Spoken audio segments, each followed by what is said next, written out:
गाना चंद्रभूषण चाचा रौरा खाती बा रौरा दिल के बात तनी शांति बनाई जा कौन बात करी जब भैया वो गाना ना सुने दे।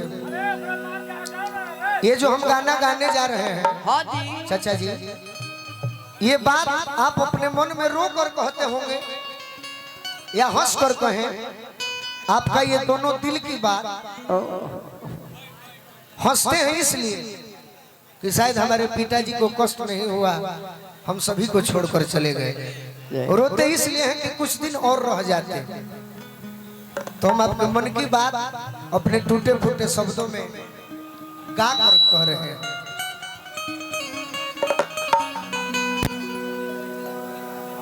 कि जहिया से छोड़ा लगे बाबूजी,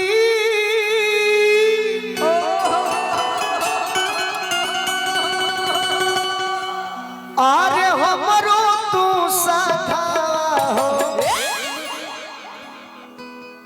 कि जहिया से छोड़ा लगे बाबूजी,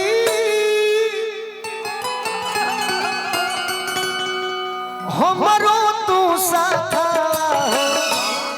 वही दिन से अच्छा छने ले बबुआ तो हार हो, छने ले बबुआ तो हार हो। जहिया से फिर कुटी मुखिया जी, जहिया से छोड़ा लया बाबूजी, हमरो तू साथा हो।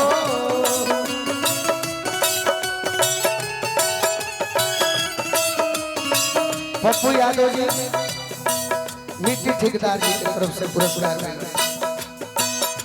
जहिया से छोड़ा लया बाबूजी, हमरो तू साथा हो। छछने ले तोहरो सपूत हो,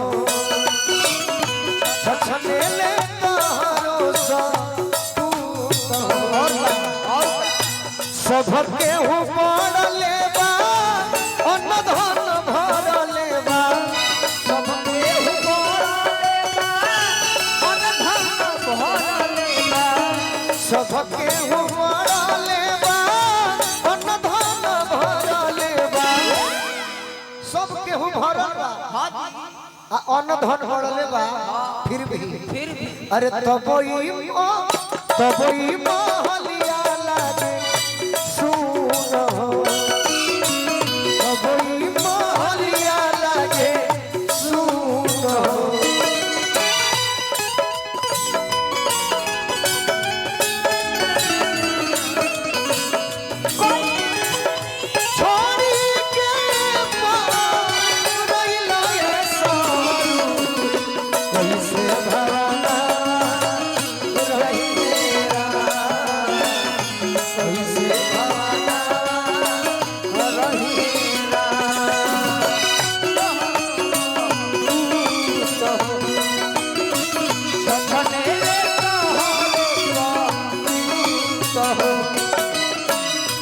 हर बेटा के दिल में यह दुख होला, दुलुम दुलारा भइले सपने अब प्यारा भइले, लिही के सुधिया हमार हो, लिही के सुधिया हमार हो, लिही के सुधिया हमार हो।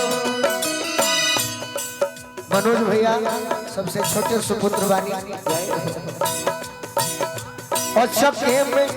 अचके हो धोखवे में। मनोज राय जी वर्मा राय जी के पोता साहब के तरफ से पुरस्कार मिला। अचके हो धोखवे में, गइल मरल कवे में, सोकवे में डूबल परिवार हो। सोकवे में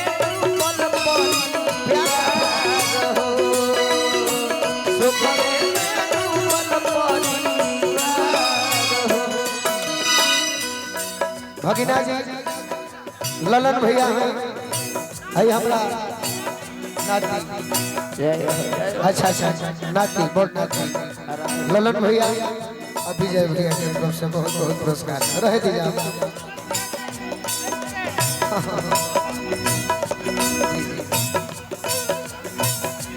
रह दिया कुछ देर रहे थे। अच्छा के हो धोखावे गइल मरल पावे में सुखवे में डूबल परिवार हो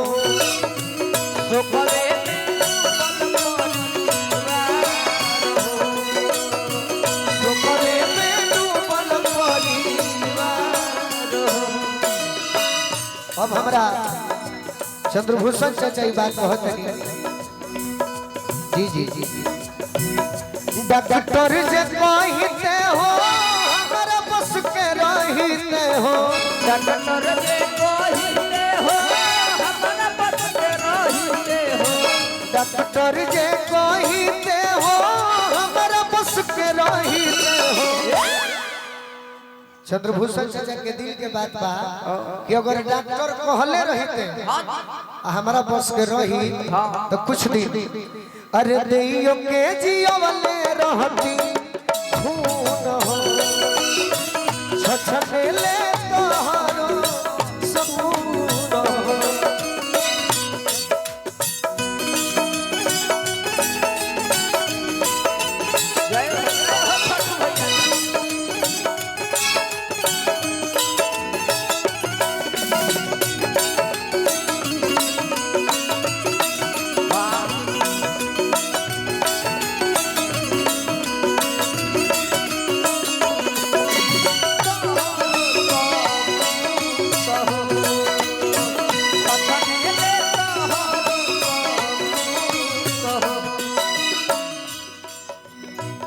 चाचा चंद्रभूषण रोज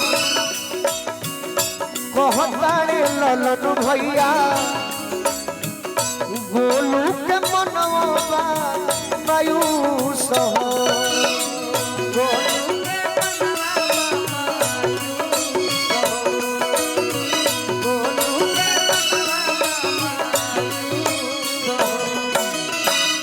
कुलवा के ताज रहले उहे सबके नाज रहले होइए गइल बा महसूस हो होइए गइल बा महसूस हो होइए गइल बा महसूस हो।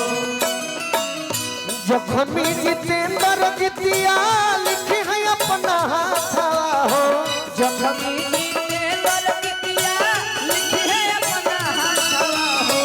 जखमी जितेंद्र गीतिया लिखी है अपना हाथवा हो। अरे कोई है अनुपमा तोहरो गुण हो बोलू राजा कोई है तोहार गुण हो जखमी जितेंद्र गीतिया लिखी है अपना हाथवा हो जखमी